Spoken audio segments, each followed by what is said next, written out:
interested in just really, like, looking at the concepts of sexual orientation versus gender identity. Gotcha.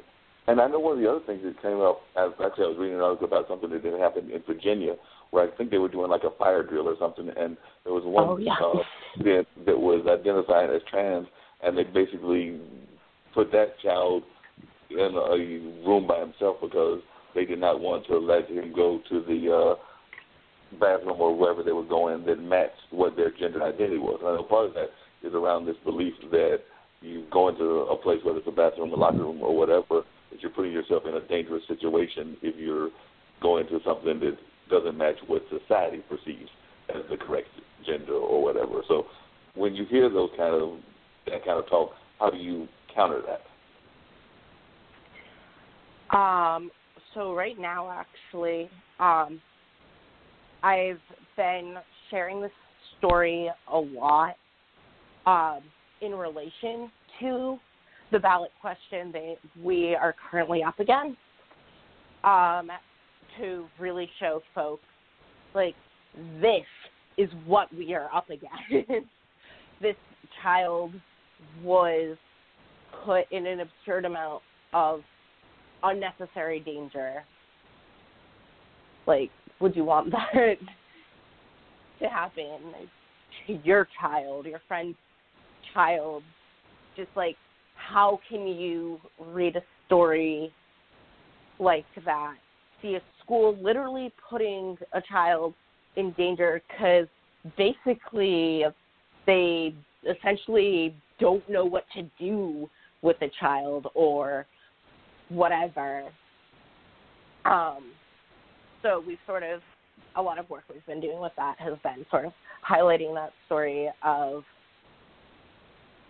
see, like, Virginia doesn't have these laws, but we do, so we can't risk losing that.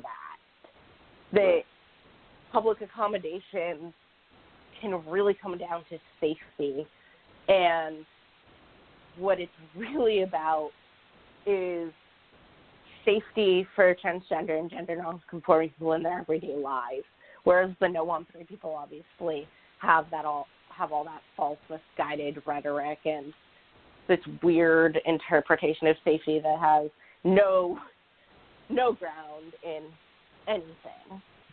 But just in general, that's sort of upset me so much, because obviously in doing this work, I read and see and experience a lot of really awful things. But one of the things that kind of comes up a lot is the violence against transgender women of color, and in particular.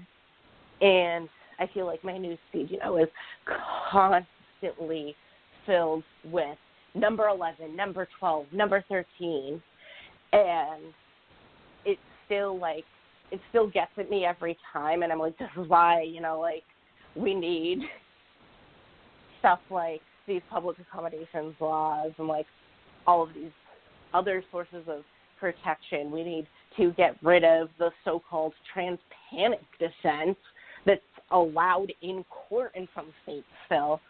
But then you get, a story like the one about this kid, and you're just like, how? Like, they're a child. Schools have an obligation to keep their students safe. Like, it's illegal, at least in a good number of states, I think, like, to send a child, like a young child, like, out in the hall as a form of punishment because they'd be unattended. How can you, like, I just don't even understand what kind of quote-unquote argument they could articulate to just completely be putting a child in this kind of danger. Well, that was our 10-minute warning because the show's getting ready to wrap up and everything. But in your opinion, what is the number one issue that you feel that people that are of a different identity or a different have different views of trans are missing in terms of when you're talking to people like just on the street in general, what is the number one thing that you feel that you have to always address to them to get them to understand? Because I'm sure that there's something that is always fear or something that is in the back of their mind. And I was just wondering, as you've been living this life, what is the number one thing that you have to deal with? A lot of people who just don't get it, not even necessarily in an aggressive or violent or bigoted way. They just don't get it. For me specifically as a non-binary person who uses they, them, theirs pronouns, that's sort of quote-unquote newer to people than binary trans identities. And I tend to encounter a lot of people who are familiar with binary trans identities, but for some reason they just don't get non-binary. And I've kind of come to that what I think I find myself sort of just saying or explaining to people is like, well, how did you quote unquote decide that you're a girl, or how did you quote unquote decide that you're a boy? If this person is like a man, I might ask, well, how would you feel if I started referring to you as she? And I'm trying to show people from that perspective, I guess, like, because obviously they'll come back with, well, I never decided to be a boy or a girl, I just was. Well, I didn't decide to be trans, I just am. Maybe it took me a little bit longer to understand my authentic identity, but I didn't have the privilege of having the language that you did. All I knew was how I felt. I just didn't have words to describe it. Wow. And that's what a lot of folks don't seem to have that understanding, is that society sometimes tries to plant people in boxes that they may not feel comfortable with, and that they are identifying according to the way that their brain works and the way that they are identifying. And I think a lot of times people try to stick people in boxes totally incorrectly. And I know another stereotype that exists is a lot of people feel that folks that are involved in drag shows are necessarily trans, even though, for what I understand, quite a few of those are actually, they're just doing dress-up. They have nothing at all to do with their identity. They're just not involved in the trans life at all. But there's a stereotype that the drag folks are also trans, which is not necessarily the case at all. Yeah, which of course then kind of can create the inverse, where it kind of de-authenticizes, like, no, this person isn't a drag queen, like, she is a woman all the time, not for the stage, not for the money, but because she is a woman. Right. And so folks are interested in the Massachusetts bill, and they wanted to reach out to you to find out how to support the bill. One, how can people out of the state of Massachusetts help you in terms of giving support? And two, for folks who are just interested in learning more about the different things that you're doing with your activism, how would they find out and reach you? I know I reached you, I believe it was through, I can't remember whether it was Instagram or Facebook, but it was one of those two. But if they're interested, how would they reach you and find out what you're doing, and also how can they help with the bill that's going to be voted on next month? So you and I touched base on Twitter. The Twitter is actually my organization, Stand Up Speak Out's Twitter. The handle is Riley, RYLEY, SUSO. And on Facebook, if you look up Stand Up, Speak Out, you can find my organization's Facebook page. We have a website, standspeak.org. And the biggest thing that folks can do to learn more about Question 3, and the most important thing they can do to help, is if they use one of those Bitly links, bit.ly. If you do that / capital yes, like capital YES, on in lowercase, and then MA in uppercase, and then add AD in lowercase. That's the video, but you can find it a lot more easily, maybe since nothing's written down for y'all. That if you just go to Stand Up, Comma Speak Out, the Facebook page, it should actually be the pinned post. That's the ad that you and I first started talking about.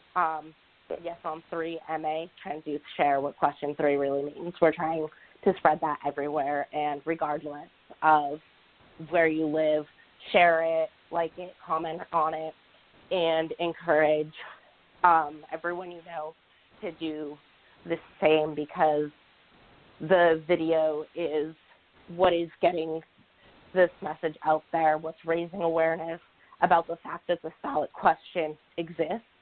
A lot of voters in Massachusetts still are not even aware that this ballot question exists. And even if you're not in Massachusetts, I think it's important to know that this ballot question does not just affect Massachusetts. It will impact the entire country. Massachusetts has a history of being a leader state. Other states and the federal government have always looked to us. We passed marriage equality. We had a health care system that President Obama modeled the Affordable Care Act on. History has its eyes on Massachusetts, and because we are such a stereotypically liberal state, the folks behind No on 3 who are trying to overturn this bill, while a yes vote on the ballot question keeps the current bill in place, these opposition people have said themselves, if we can get rid of trans rights in Massachusetts, we can do it anywhere. And I think just seeing these kids in this video, hearing the truth about public accommodations from young people, shows people that transgender people are not a threat. Definitely, and I appreciate that comment, and I definitely appreciate what you're saying. Is Alice still on board and everything, Dean, or did she bounce? Hey, Mark. Hey, Alice.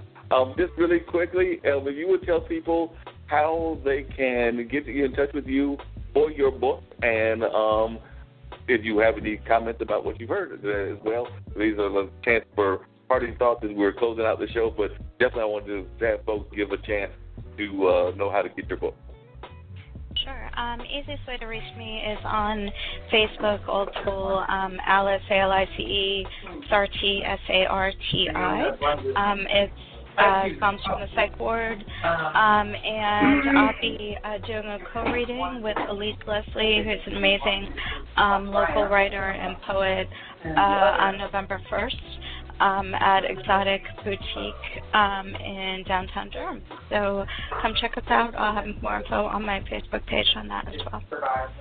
All right. And if you have any parting thoughts about some of the things we've talked about equality, we've talked about mental health and what its needs are and everything. So I didn't know if you had any parting thoughts just that you wanted to share with people as we're winding up the show.